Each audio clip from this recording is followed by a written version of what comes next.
His wife, Parvati, using her tantric power, she made the shape of a baby and breathed life into it. And Shiva lands up from somewhere. With a flick of his sword, he took off the boy's head. He has to bring this boy back to life. So he looked around, the boneless limbs they had, and they spoke in a language which nobody could decipher. Because he got a head which was not human, he was supremely brilliant.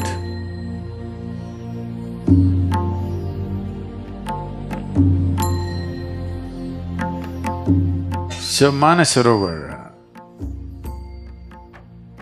is significant because it is culturally significant because whenever Shiva is a bit of a vagabond householder, he goes away. So his wife, Parvati, instead of staying in Kailash, she comes down here because that's all iced up. She comes down here, at least there's cold water. So she lives here largely. So more time was spent here than there, so many things happened here. One of the things that happened was Ganapati was born here. So he's not elephant-headed, he's Ganapati. Gana means the ganas who were Shiva's companions. Generally, they are described as distorted and demented human beings, or beings, not human beings. They did not have human form, they had strange forms. And they had limbs which did not have bones, boneless limbs they had. And they spoke in a language which nobody could decipher. They spoke like cacophony. And they seemed to be always inebriated, or at least they behaved like that. So they were called ganas, and they were the permanent companions of Shiva, all the time with him. Others came and went, but they were always there. So, when one of these outings that Shiva went, he went away 12 years. There are many cultural and scientific reasons we gave for as to why he went away for 12 years, because largely whenever he went away for 12 years. So once he went away, and after 11, 12 years, he came back. Parvati sitting here on the banks of this lake. I want you to imagine, you're the just only woman sitting on the banks of Manasarovar lake, nothing here. She wants to have a baby. She's unable to have a baby because Shiva's seed is not human. So, it's clear that she cannot have a baby with him.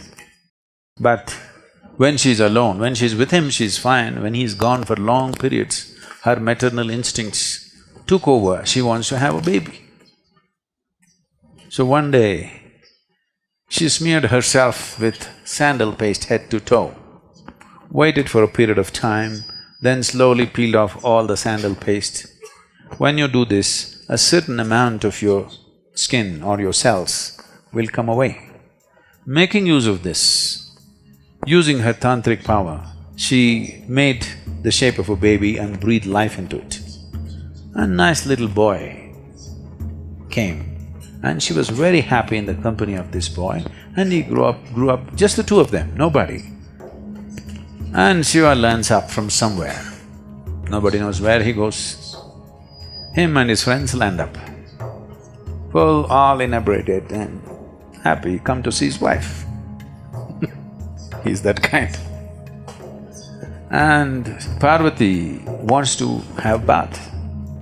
So she set up a small barrier and asked the boy to watch out, that nobody comes this way. So the boy took this duty as a he's very proud to guard his mother. So with a spear in his hand, he's walking up and down. He's looking for trouble. He wants to. Somebody should come now and he must fend them off. He desperately wants to do something for his mother. He's in that state. And Shiva and his friends landed up. So he wants to see his wife, he's coming that way. And the boy stopped him and questioned him, "Who are you?" Shiva thought, "Oh, you're asking me, who are you?" With a flick of his sword, he took off the boy's head and went to see Parvati. Very happy to see his wife after 12 years. But the wife saw blood on his sword and she screamed. And he got the works. Then he doesn't know what to do. He thought after 12 years he'll get a great welcome. Here she is freaking on him. She said, "You have to bring him back to life." He said, "That's not possible, he's decapitated, he's finished. I don't care what has happened, I want him back to life." Now if he wants to have his wife, he has to bring this boy back to life. So he looked around, the ganas, they were all there, kiki, kiki, kiki, kiki, kiki, like this. So he looked around and the leader of the ganas, he asked him, "What?" He said, "Okay." So he lopped off his head and put it on the boy's head. First head transplant. So now the boy had a human body and a Gana's head, the two chief of the Gana's head, and he had a limb which was boneless limb. So he became a Ganapati, the chief of the ganas.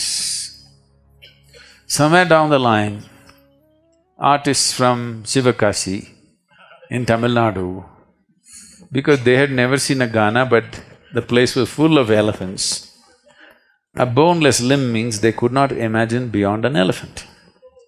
So they slowly made that into an elephant. Whatever they do even today, everybody calls it only Ganapati, nobody calls him Gajapati, okay? Some people have started writing songs these days calling him Gajapati, but it doesn't stick. Ganesh, Ganapati is what sticks because he is Ganesh, he is Ganapati. He is the king or the leader or the chief of ganas. Because he got a head which was not human, he was supremely brilliant. Because of this extreme sense of intelligence, he did not allow anything to be an obstacle in his life. Every obstacle in life can be cleared if you have the needed intelligence, isn't it? So this is what he proved. So we called him Vigneshwara, he removed all the vignas because his intelligence is of that level. If you do not know about writing his scriptures, he told Vyasa, your dictation should be non-stop. If you stop, I'm going to drop the pen and go away because I'll get bored with you. This is the level of intelligence. Ganesh Chaturthi means not to boost your belly, but to boost your brain, because he's known for his brain, not for his belly. But today, to our children we have made it clear, he's known for his big belly, not for his big brain. He was essentially known for his big brain. So, Ganesh Chaturthi should be about boosting the brain, not the belly, isn't it?